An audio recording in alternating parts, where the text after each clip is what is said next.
The Articulate Coven is the original, unofficial podcast and fan community for Anne Rice's Interview with the Vampire and Anne Rice's Immortal Universe from AMC and AMC+.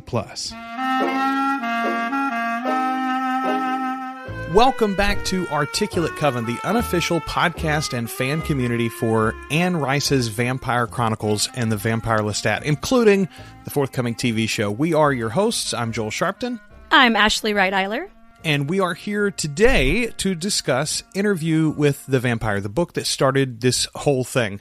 We've got some news to get to, and we're going to discuss the book at length, both a spoiler-free and spoiler-filled section, so stay tuned for that. But how are you doing, Ashley? It's been a while since we recorded. I'm fantastic. It's been really fun to go back and reread. I'm excited to, now that I'm finished Interview actually last night, so I'm excited to get rolling with Lestat next. So but I'm doing good. Everything's groovy. I've been busy. So let's talk about what it was like hearing yourself on a podcast. This is the first time, right? This is your first show? It's the first one that I've actually listened to after I participated in it, if that makes any sense. Yes. I've done a couple about, I do improv comedy, and we've done a couple of podcasts about that. And I never listened to them because it horrified me. So I definitely, it was really exciting to pull it up on Stitcher, which is where I listen to most of my podcasts.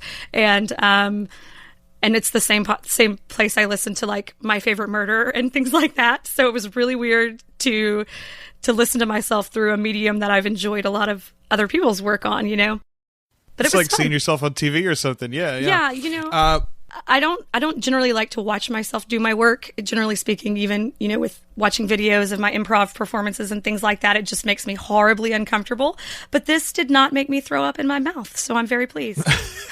Well, that is a high bar indeed. We'll try not to make you throw up again today as well. Thanks to everybody who's checked out the show, by the way, subscribed, shared it with your friends. You can continue to do that. Find us at Articulate Coven. We're in iTunes. We're on Stitcher, as Ashley said. We're also on the Google Play Music app. If you're an Android user and prefer that one, you can check us out there.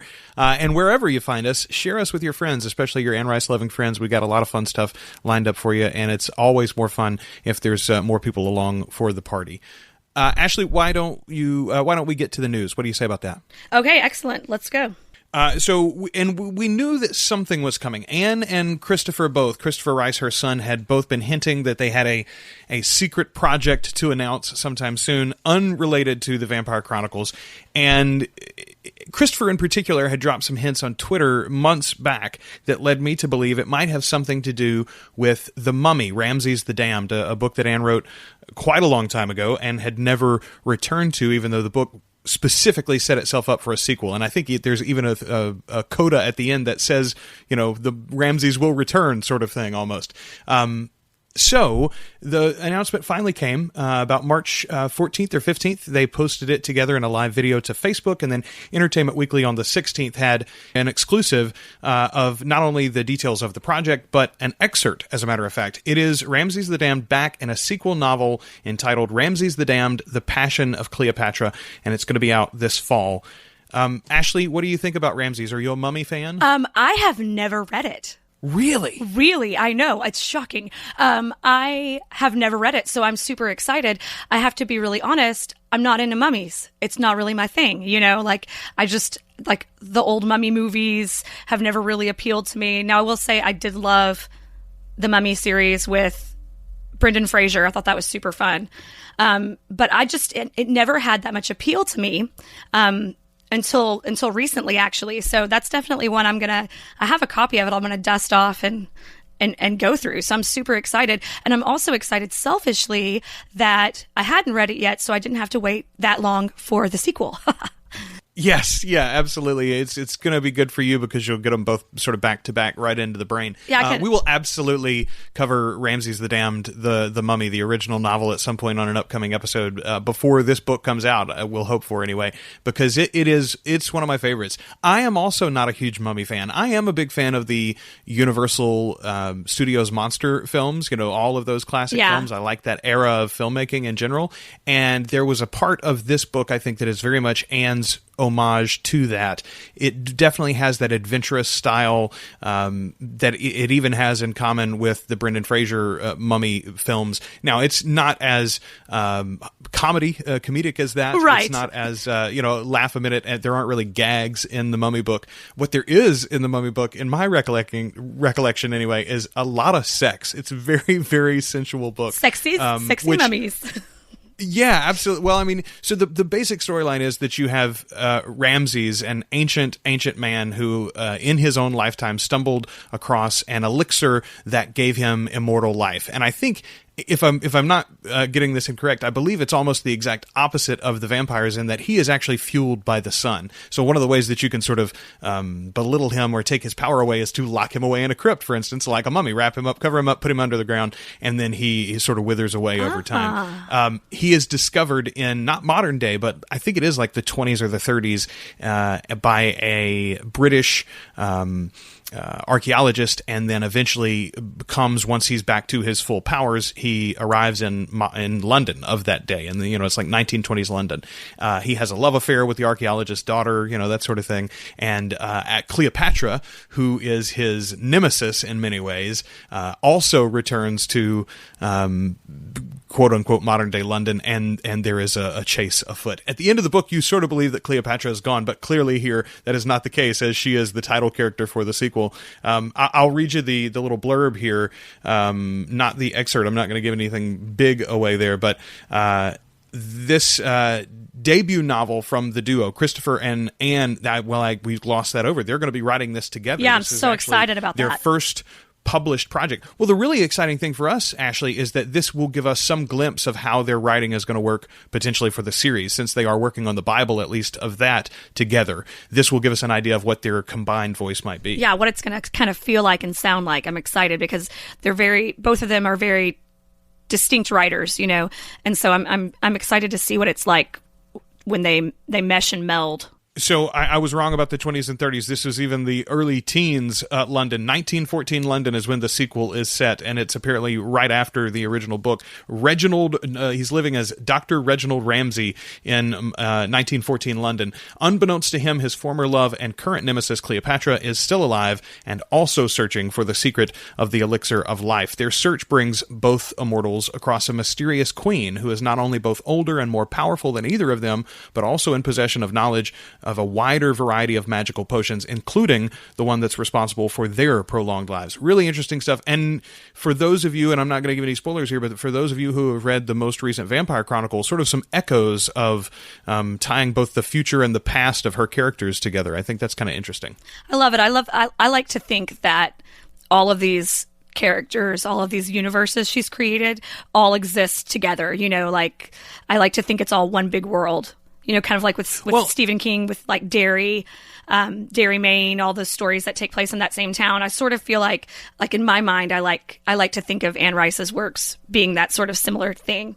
So I think, given the last couple of VC books, I think she sort of stepped away from this idea, but she very much tied the Mayfair books and the Vampire Chronicles together. Absolutely. In that they have characters that cross over, and those clearly exist in the same world. But Ramses actually is hinted at a couple of times by some of the more ancient vampires. The idea is that they saw another immortal that didn't work like they did. And so there is a possibility, I think, that those worlds cross over as well. In the modern day, when you think about franchises like Star Wars and the Marvel Cinematic Universe, where your very mainstream, quote unquote, normal consumer of entertainment is accustomed to these overarching franchises and universes that contain multiple storylines. Even something as simple as NCIS and Law and Order, right? Those characters crossed over, and I think people get that. Yeah, absolutely. I think it's something that lets people connect with like the full what's the word? Catalog of someone's work. You know what I mean? And that way, even if you're not super into X, you like Y and Z, and it sort of allows you to kind of dance in and out of those worlds. Yeah, you put a little bit of that delicious peanut butter in my chocolate and vice versa. Yes, exactly. Yeah. So that book is out on November 21st, Ramses the Damned, The Passion of Cleopatra. And here's something cool that Anne and Christopher mentioned. You can go check this out on their Facebook page for the full link. But if you pre-order the book and you email them an image of your receipt for the pre-order, they will send you a signed copy of one page of the manuscript. So how cool is that? That's awesome. I love it. Right? Yeah, I think that was a really neat idea. And I've never seen any other authors do something like that for free for their entire fan base. No, she's really good to us. I have to say that. I feel like, as someone who's been a fan of hers for so long, I feel like she's so good to her fans. Well, and it's not like we're owed it, but I mean, no, you not look at at even somebody like Stephen King, who at least is public. You know, he posts on Twitter, he writes blogs and articles in magazines and things like that on a regular basis. But he doesn't put his face out there. Let's be honest. He doesn't do interviews. He doesn't do live videos. He doesn't talk to the fans directly very often in that many ways.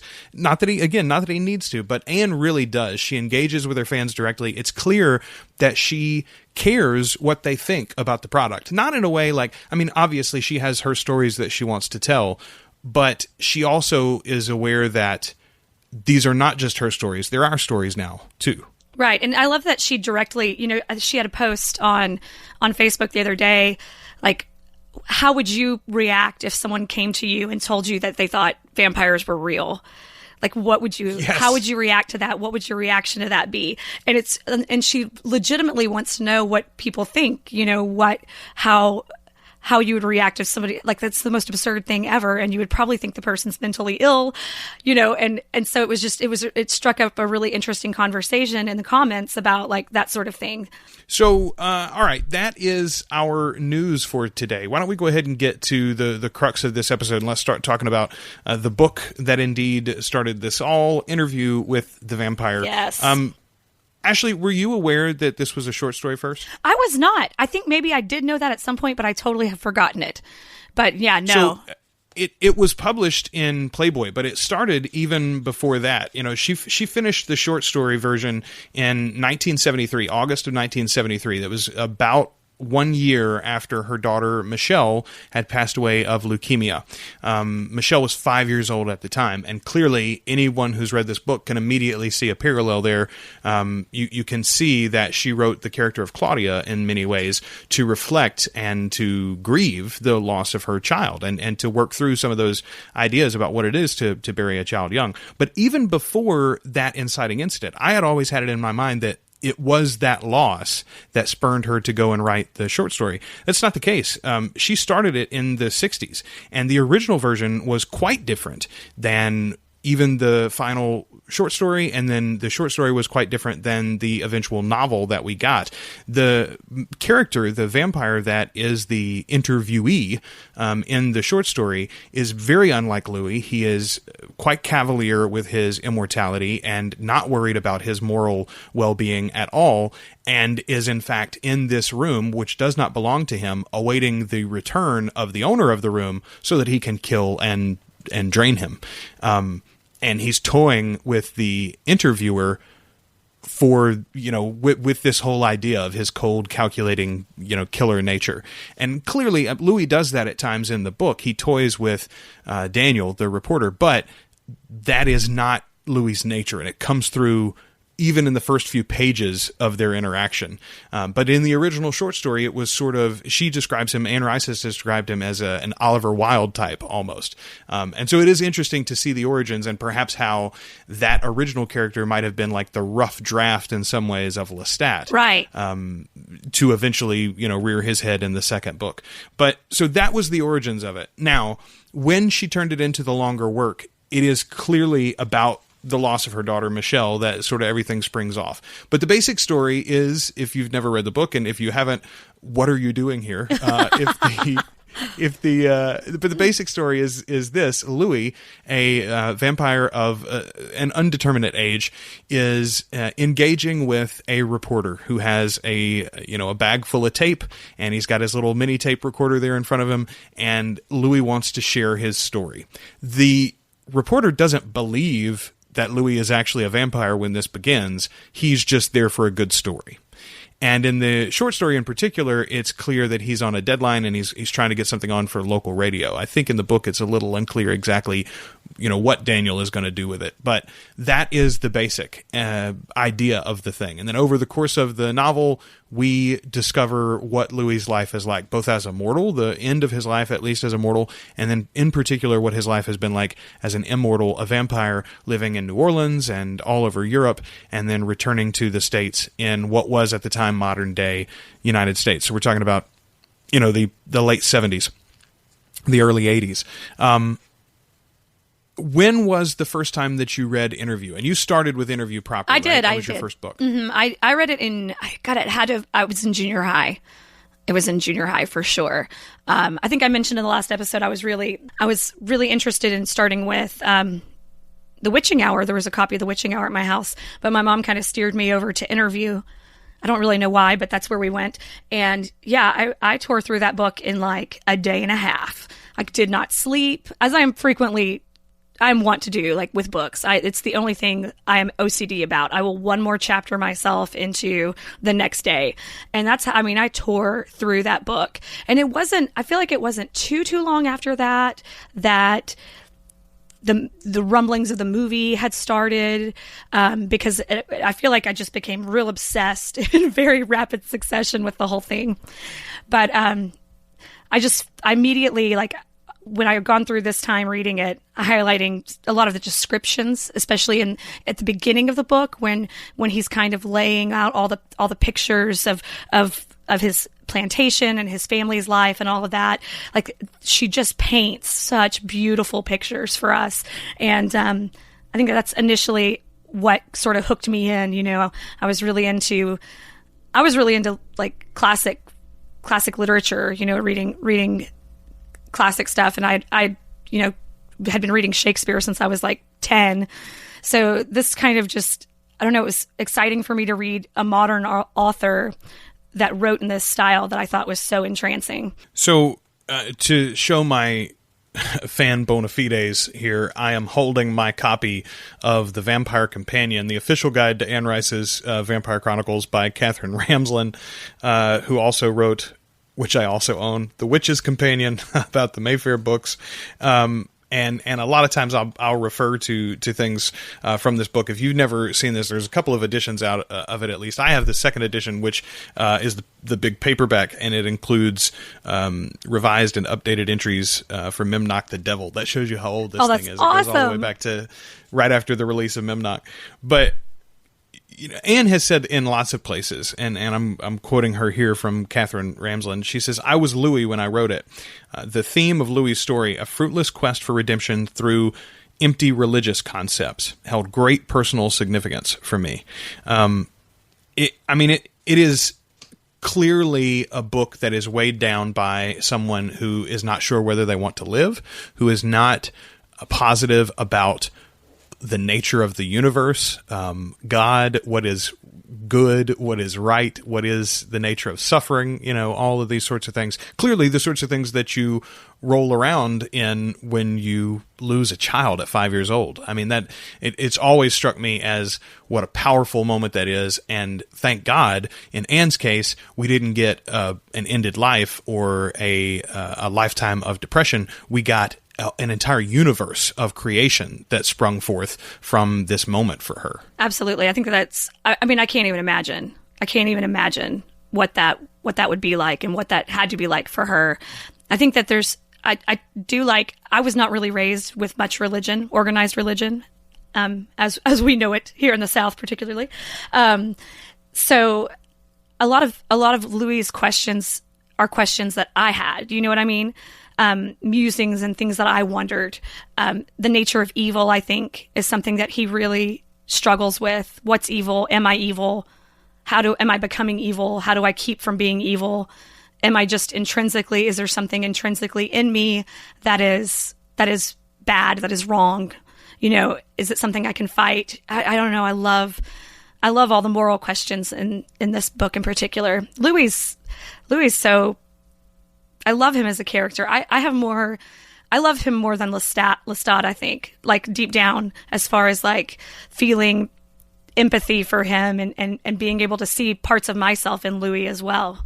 So, okay, so let's take that right there. Before we get into the spoilers specifically, somebody who's listening to this or and who has never read the book, maybe they've seen the movie, they've read some of the other books, they are excited about this upcoming TV series, or maybe they're listening in the future and they found the TV series and they're working their way backwards. You make your pitch. Why should you go and read? It's the only book of the Vampire Chronicles that has Louis as the main character. We talked about in the last episode, there are lots of details here that are directly refuted by Lestat when he gets his turn to tell the story. Why is it worth going back and spending this time with Louis, who everyone will admit is the Eeyore of vampires? He really is. Maybe that's why I feel so sorry for him. I think what's really great is that because the majority of the rest of the stories are told from Lestat's perspective, it's interesting, I feel like, to get to see how others view him. And it is a bit of a trick if you read from the beginning and went on, like I thought it was going to all be about Louis. Like I thought this whole series was probably going to be more about Louis than Lestat, who seems like this, asshole we don't really like that much, that we're eventually going to absolutely fall in love with. But I don't know. I love how vulnerable Louis is. He's very, very different from our other vampires. And you really do get to see Lestat through someone else's eyes, someone who is not necessarily 100% enamored of him all the time. I think that's another thing is Lestat's so easy to fall in love with. And we see that throughout the Vampire Chronicles. Everyone's in love with Lestat.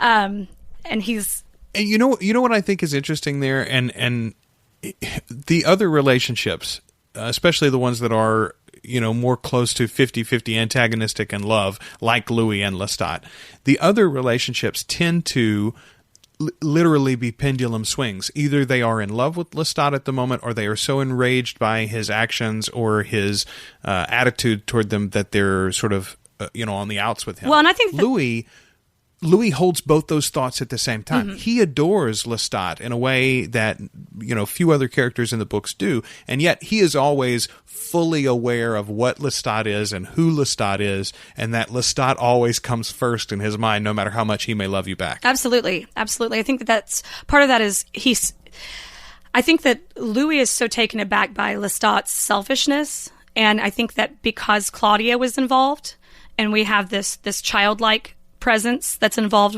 with most of what's the important meat of their relationship, that time that they spent in New Orleans with Lestat, I think is the meat of Louis and Lestat's relationship. It's filtered through so much fear and sadness in a lot of ways. And I think that because there was a child involved, Louis sees Lestat in a little bit of a different way than everyone else does too. I think he feels like he got to see a side of Lestat's selfishness that isn't impish or isn't the brat prince, but is like genuinely like sociopathic. You know what I mean? Yeah, no, absolutely. All right, let's dive into spoilers now. Let's talk specifics. So if you haven't read the book, if you haven't seen the movie or one of the above, stop now, go and do so, and then come join us for the rest of this. I want to start with the big things that pop out, and these are not unique to this reading, which, by the way, I listened actually to the book. I listened to the audiobook version, which is a really, really good version. They've got the same narrator now for all of the Vampire Chronicles, and he's great. Yeah, he is great. He's truthfully great. I didn't care for his Lestat accent at first, but it has grown on me over time, and I understand now because he has so many, and so many of them are unique or like really subtle in their differences from one another. These characters from different, ancient civilizations or whatever.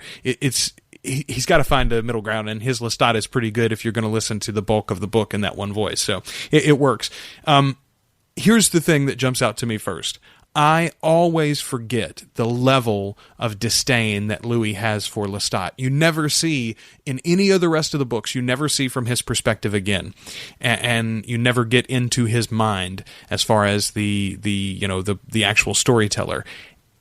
Maybe he still feels that. Maybe this was something that has sort of mellowed with time. But in this book in particular, he puts Lestat off as, you said it last episode, dumb. Lestat simple. Is not only evil or cruel, he's a dullard. Yeah, he's so simple. And it's that is hard for me, again, coming from, my favorite character is Lestat by a country mile. I love him so intensely. He's probably my favorite fictional character, period. So you open up this book, you go back to the series for the first time in a while or something, and you're just confronted with page after page after page of, I hate this jackass with the blonde hair, Yeah. It's hard. That part of it is really, really hard for me. Yeah, I think it's made a little easier because I've read the other books, so I know that you're just seeing it through Louis' eyes, so it's going to change. But I had forgotten he is really harsh. Like he's very harsh about Lestat. Like when he's just. I'm gonna put a clip in here from one of Anne's recent Facebook Live videos, but right after she announced the new that she had returned the rights to the series and potentially that we were going to get a TV show out of this and everything, she held a great Facebook Live. She answered a bunch of questions from fans, and one of the questions was specifically about Louis and how she feels about Louis. I'm gonna put that clip in here. Kim Ulrich is asking, what are your thoughts on Louis? How do you really feel about him? Ambivalent. Louis was me when I wrote Interview with the Vampire. I was Louis. And that's a dark book. And Louis' quest ends in darkness. And 8 years later, after I wrote that book, I wrote The Vampire Lestat, and I somehow became Lestat. And Lestat's quest has not ended in darkness and is still going. So there'll always be this ambivalence in me toward Louis, because Louis was a former self of me. A former self.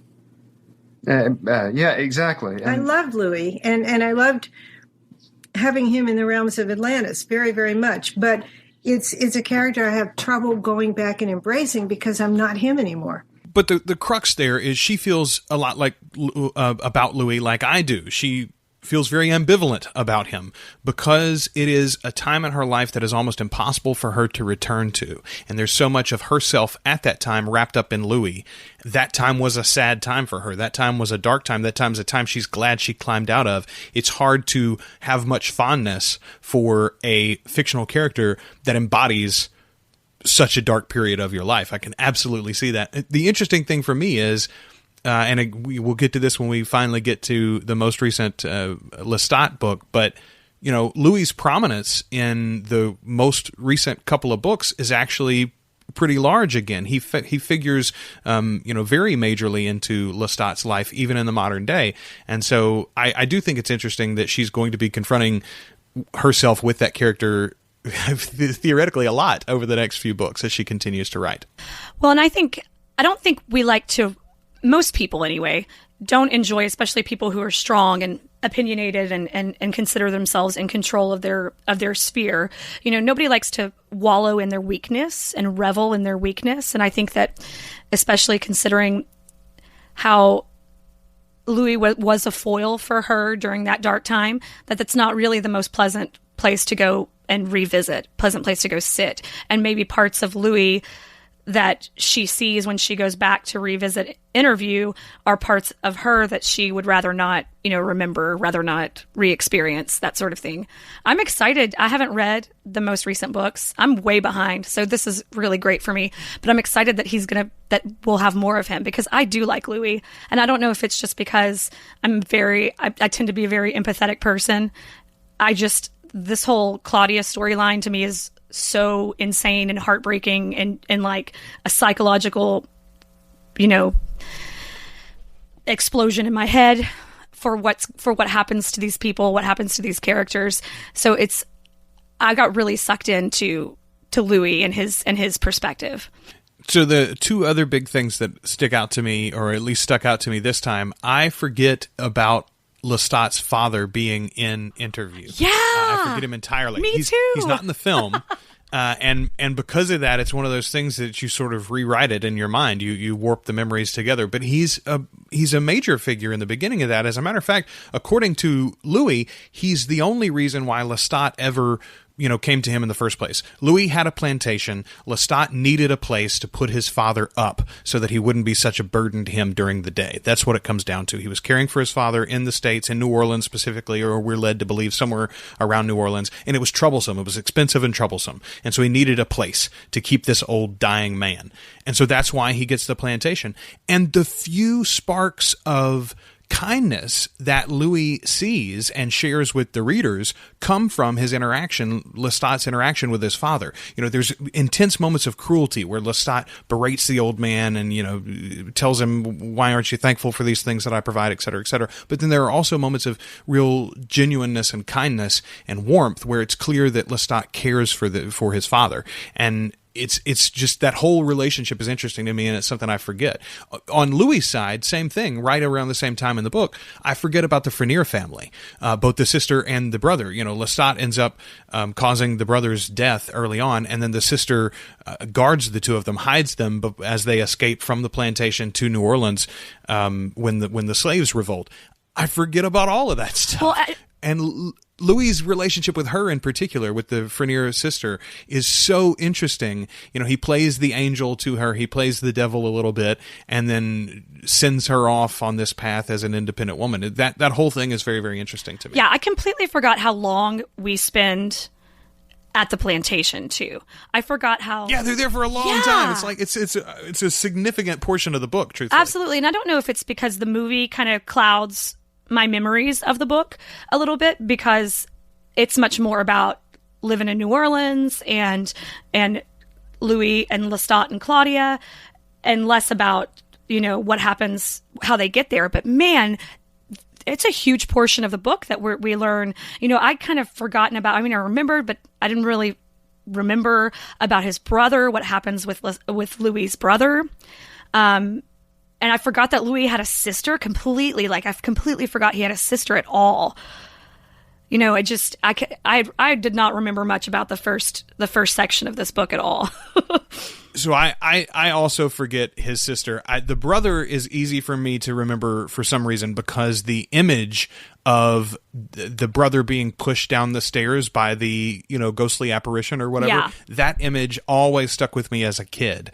And for some reason, the story of the haunted holy brother really made sense to me. That one was sort of like, and then Louis' regret at that he chastised his brother for these visions and everything, and he called him crazy, and he wouldn't indulge him with the expense of getting rid of all of the family's wealth, et cetera, et cetera.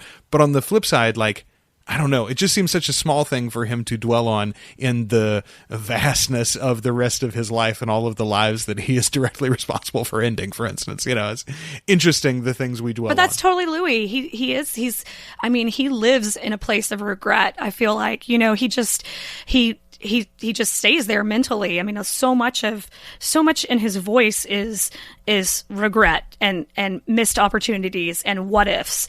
And I think that's why I feel so sorry for him, and maybe that's why I like him so much, because it's sort of like, oh, I like Ringo the best of the Beatles because nobody else does, So I don't know if it's like sort of that sort of thing why I have so much sympathy for him, but I just feel like I feel like that's really freaking tragic. Like, you've got this beautiful breadth of existence that you've had, and what you fixate on are missed opportunities and mistakes you made when you were a mortal.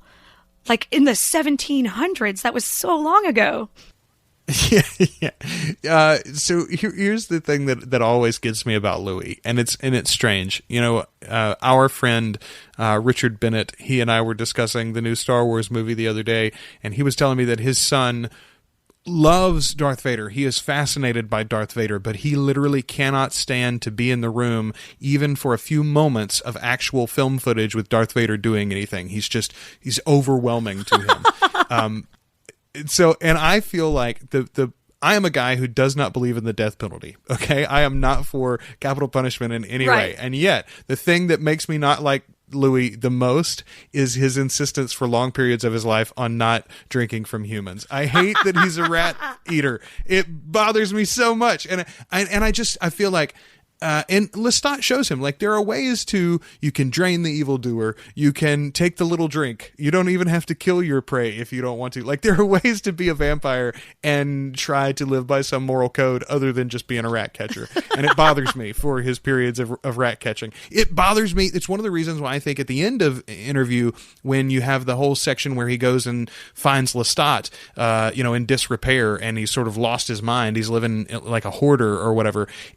It's an example of how far he's fallen, right? That he's eating rats at that point. 'Cause he's... And I think, I don't know, it's just that image is always just, ugh. And from the film too, like it did it in the movie, I was like, yeah, how disgusting and how lowly. Like, and it's always made me look down on Louis for some reason for that. Well, at least if you're going to eat animals, eat something bigger. Do you know how many freaking rats you'd have to eat to, like... I don't know, like, I'm thinking logistically, that's just not smart. Like, you're smart. You're better than that, Louis. You're better than that. I mean, get a cow. You can get gators in Louisiana, right? Just go to the swamp. Yeah, it tastes grab like gators. chicken. It's fine. You're fine. So there is this beautiful little section of prose in chapter 14. It's right at the beginning. They've just arrived in Paris. I'm sort of skipping ahead a little bit in time, but I saw this and I wanted to make sure and share it because it is so beautiful, and it gives a glimpse to me of how Anne's love of New Orleans comes through in all the books. And if you have any connection directly to New Orleans, the books grow that much richer because of that. Absolutely. Here's what Louis says. He says, New Orleans, though beautiful and desperately alive, was desperately fragile. There was something forever savage and primitive there, something that threatened the exotic and sophisticated life both from within and without. Not an inch of those wooden streets, nor a brick of the crowded Spanish houses had not been bought from the fierce wilderness that forever surrounded the city, ready to engulf it. Hurricanes, floods, fevers, the plague, and the damp of the Louisiana climate itself worked tirelessly on every hewn plank or stone facade, so that New Orleans seemed at all times like a dream in the imagination of her striving populace, a dream held intact at every second by a tenacious, though unconscious, collective will. Now, they're in Paris. They're talking about how Paris is not that. Paris, on the other hand, is a fortified city, and it is this ancient thing that is, never going to fall, et cetera, et cetera, et cetera. But hearkening back, and even when you're somewhere else, even when you're in maybe the greatest city in the world at the time, he's dreaming of and fond of and preaching for the beauties of New Orleans. I think that's such an apt description of the city itself. And again, if you have any connection to the city, you cannot help but love these books, I think, as they paint such a beautiful picture. Oh, 100%. I think that, I think I mentioned in the last podcast, we were talking about how I started reading these books around the same time we started taking family vacations to New Orleans at least once a year. My dad was a huge fan of New Orleans, loved it. And I would literally try to figure out places, like landmarks, places they talked about.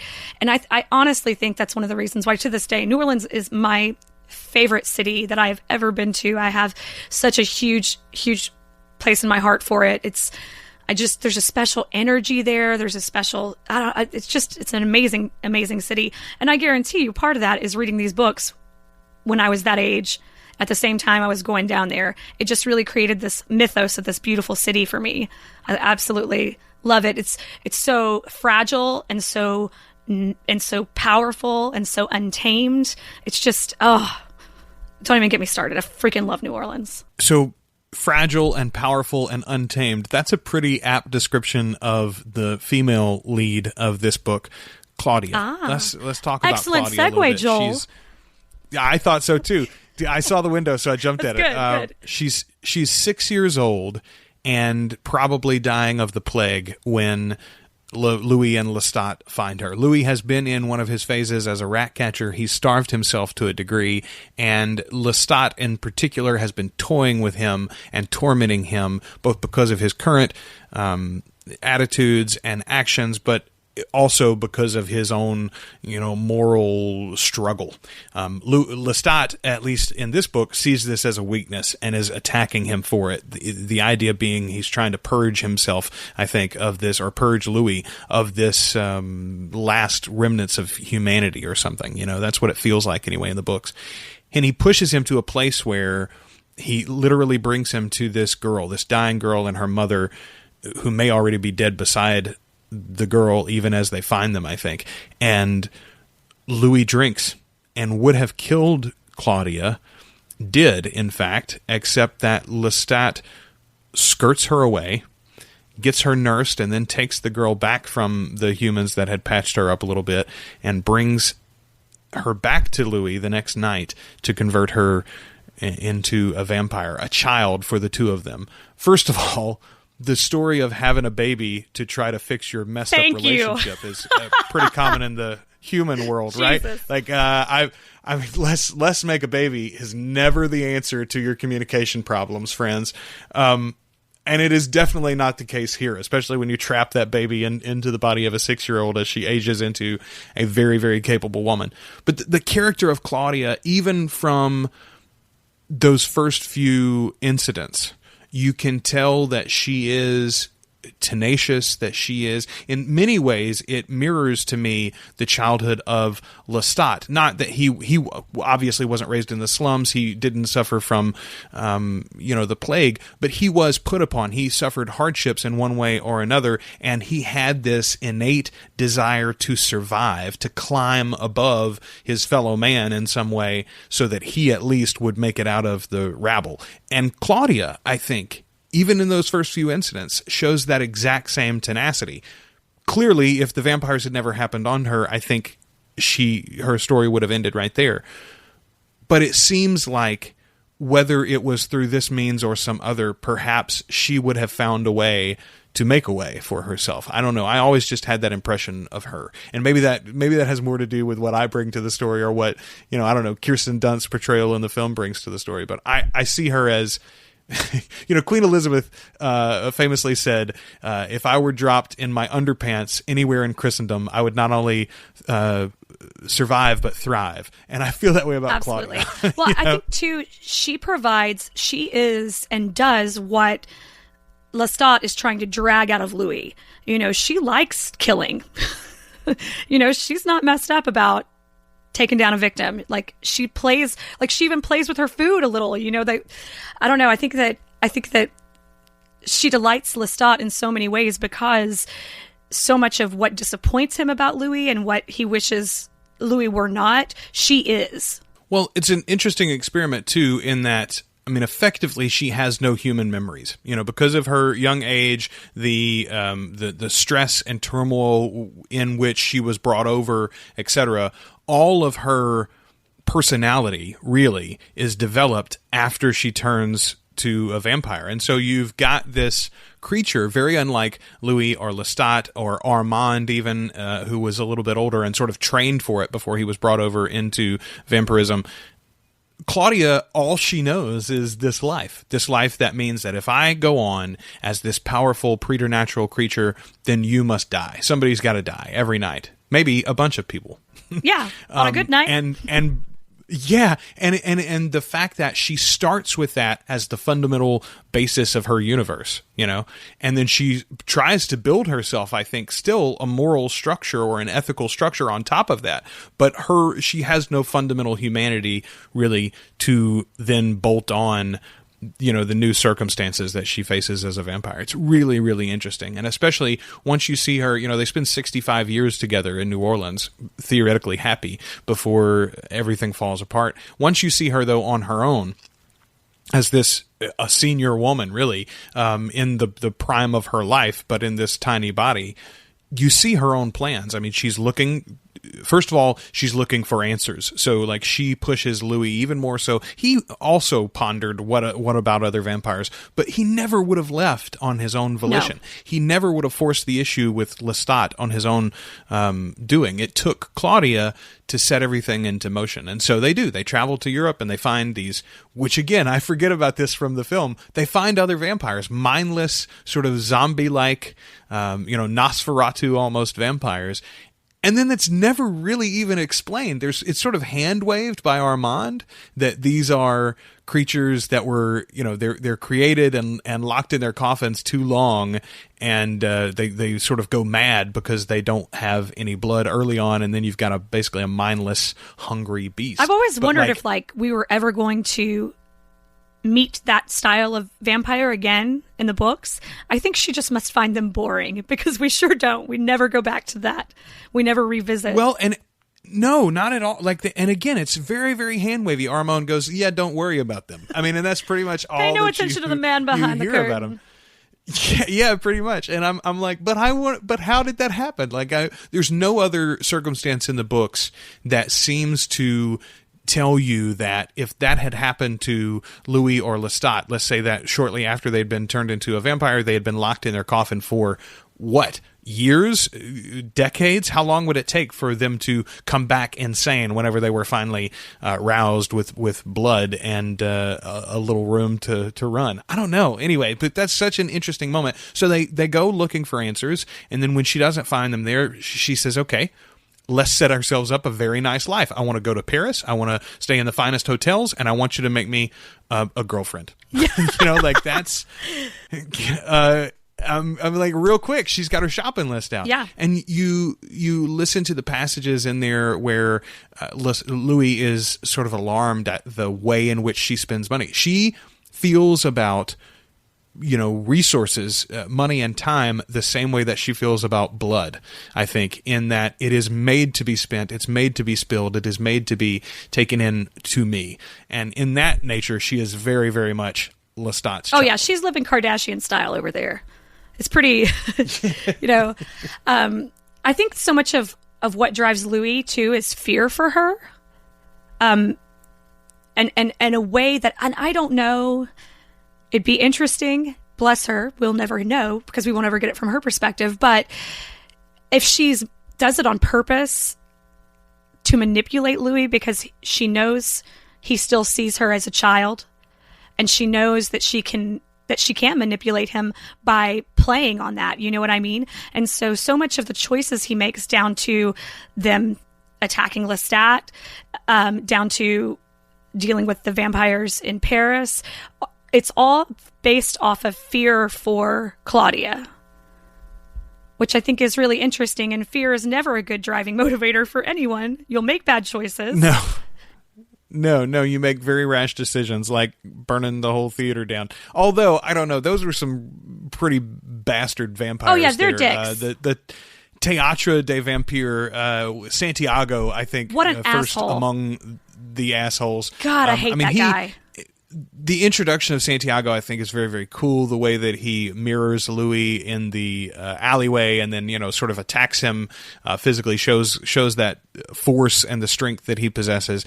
I always liked that, but then why the antagonistic nature? And it still doesn't really make sense to me if you look at the overall arc of the story. Like, I don't see any tie for him directly to Lestat. I don't see any reason why he would so badly want to serve justice or revenge there. And while, okay, clearly making a child vampire would be against the rules, and I can understand that. Killing your maker would be against the rules, and I can understand that. The haste with which he rushes to judge the two of them, or the three of them, I should say, and then the level of animosity that he shows was never really, okay, well, maybe you're just a jerk, I guess. All right. And in that case, I'm glad you're dead now. And in particular, the film does a great job of showcasing this. I love when Brad, cuts his head off and it flips around into the fire. So satisfying. So what was your impression of the Théâtre des Vampires? The idea of, these vampires living out in the open, claiming what they are, and it not being believed. I thought that was a really interesting concept. It feels a little cultish. you know, because they've all dyed. Yeah, absolutely. They've all dyed their hair black. They all dress head to toe in black. And when I think too, going back to what we were saying earlier about what Anne asked of her fans, no one's going to believe a vampire's real.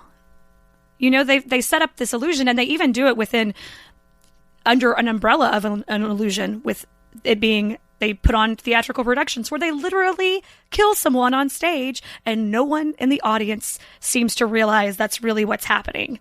So they create all of this vast illusion, and everything's based on tricks. And even with Santiago, like and with Armand in their dealings with Louis, so many things seem like little sight gags, little magic tricks almost. You know, like when he puts the card in Louis's pocket, inviting him to the theater, and how it's the way he moves, but it's almost like his arm is moving separate from his body, you know? So I think a lot of it is just these insane illusions they've created. And then people just in general, we're so into ourselves and we don't pay attention to what's going on around us for the most part, would never even notice that it's anything other than that. Well, and it's interesting when you look back in hindsight, you go and read The Vampire Lestat, and you see Lestat's the one that set all of that up. You know, I mean, he basically gave them the suggestion, like, you could live among the mortals. You could continue to do this just fine. Nobody would ever believe you. And they went, oh, well, okay, then. And they did. This is the leftovers of, you know, the coven that lived under the streets of Paris and tormented Lestat when he first became a vampire after Magnus created him. And so it was really interesting sort of seeing that flipped around from the other direction. And it is very interesting, and it's always painted my opinion of Armand, to see how he manipulates Louis's knowledge, you know, or lack thereof, yes, I should say. Louis doesn't know. Louis doesn't know that Lestat and Armand have any history. Louis doesn't know that Lestat is in any way connected to this theater. Louis doesn't know that there are vampires, many vampires older than Armand. And maybe, theoretically, maybe Armand doesn't know that at this moment either. And so when he tells Louis that he's the oldest living vampire at 400 years, maybe Armand believes that to be true.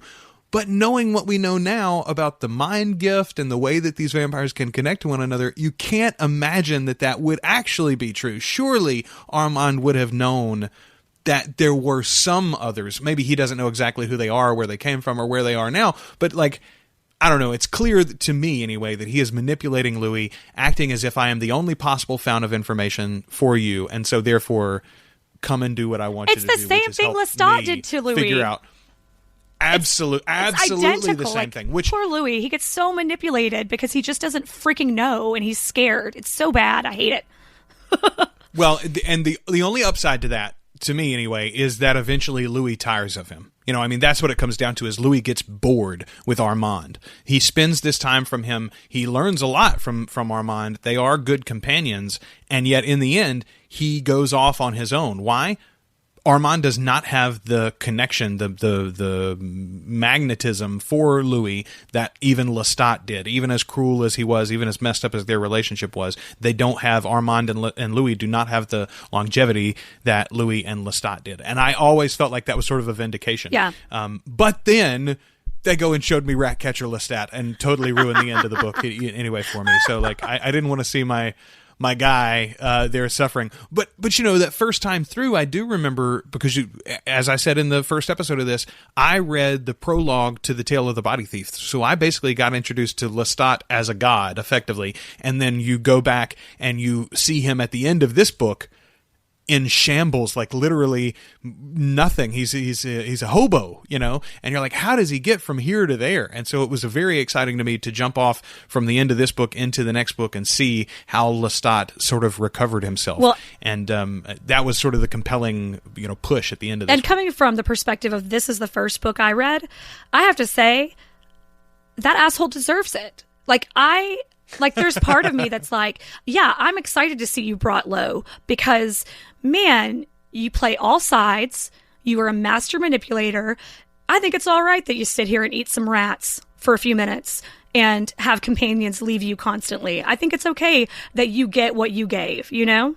Well, and that is one thing that struck me. I wonder now, where did all of those fledglings go? Right? Like, where are all of Lestat's children from that time? You know, when he was a hobo, when he was making vampires left and right, and they wouldn't stay with him. Yeah, hobo Lestat. Exactly. I want that action figure. Actually. Yeah, we need to. I want a Pop Funko of that. So in our next episode, when we get together to record again, we're going to talk about Interview with the Vampire, the film starring Brad Pitt and Tom Cruise, and we'll talk about some of the specific differences and the good parts of those performances that we did enjoy, some of the things that they left out. But overall, if that is your experience or that's your primary experience with this book, it really would behoove you as a fan of her work to go back and read the novel. Just a crazy amount of differences between incidents. The movie truncates a lot of things, of course, it has to. There's 65 years worth of time there in New Orleans. You can't put all of that into the film. But other moments seem very, very stretched out to me. For instance, I think they do a really good job of showing the passage of time or of hinting at the passage of time between Armand and Louis at the end of the thing. That sort of wrap up after the vampire, after the Théâtre des Vampires, there's that feels very significant, that time period to them. And so when you read it in the book, it doesn't seem like you lost a lot there. Right. And I tend to be I would say I only know of one instance personally where I do not feel like the book is better. And that would be Last of the Mohicans. But this is one of those cases, I think, I, for instance, started watching Game of Thrones before I read it. And then I went back and started reading it because I wanted to get caught up. And there's just so much more richness to the story when you hit the book. And I will say this, a difference between picking up its home, like that first Game of Thrones book, and versus this is a good read, y'all. It's an easy read. It's not like hacking through, all the histories of the families of the Seven Kingdoms. You don't need a frickin' not yet. You don't need a family tree chart yet, to figure out relationships and to understand what's happening with these characters. And it's despite it being about having supernatural elements and being about vampires, it's a very human story. Yes, absolutely. While I did mention my Vampire Companion book earlier, the Vampire Companion is not nearly as useful or necessary as the Mayfair, the Witch's Companion. If you get into the Mayfair series, that it really is a mass of timelines and historical connections and names and dates to sort of sort out for yourself. Interview with the Vampire in particular, just starting this series out, you read that one, even when you get into the Vampire Lestat, which of course includes a lot of history and time, still the narrative itself is pretty straightforward. And as you say, this one is much more about the personalities and the relationships than it is about the supernatural nature of the characters themselves. Absolutely. All right, well, that is our discussion of Interview with the Vampire. We'd love to hear what you think about the book and how you first came to the series. You can email us, articulatecoven@gmail.com. That's an easy way to get in touch. You can find us on Facebook. We've got a Facebook group there, facebook.com/groups/articulatecoven. It is a closed group in case you're a spammer, but if you send us a request, we'll put you in there. And as long as you don't try to sell us Ray-Bans or some prescription drugs, we will make sure and leave you there as well. Good conversations going on in the Facebook group all the time. Ashley, you got anything to share before we wrap up? No, just excited. I'm gonna download the movie and burn through that here in the next couple of days and kind of compare notes. I'm excited. Haven't watched Interview with a Vampire in a hot minute either. I've definitely seen it more recently than I've read it. And I have to say, reading this book again just got me so jacked and excited about reading the rest of them again. So I'm just... You're right. Yeah. I'm going to get done with this and then go pick up a book and take a hot bath. It's going to be great. So this will be the first. I watch Brad Pitt on a regular basis. I love Brad Pitt's one of my favorite actors, period. But Tom Cruise, I truthfully don't care for most of his modern films. So this will be the first Tom Cruise movie I've watched in quite some time. Yeah. I don't know exactly how long it'll be, but you got to go back a ways to get the old Tommy boy. I will say this too before we get there next episode. I really enjoy Tom Cruise's Lestat. I do too. I do. And I was with Anne. I was not on board with that casting at first. I was like, are you kidding me? But he won me over. Yeah, in the he really did. I think that's, and I don't like him either. Sorry, Tom, if you're listening. I don't mean to offend. I don't care for him either. But I did really like him in this role. Well, we will discuss him and Brad and Kirsten and all the rest of them. Antonio Banderas. We will also discuss him at length, I'm sure, in next episode of Articulate Coven. Until then, we've been your hosts. I'm Joel. I'm Ashley. And this has been Articulate Coven.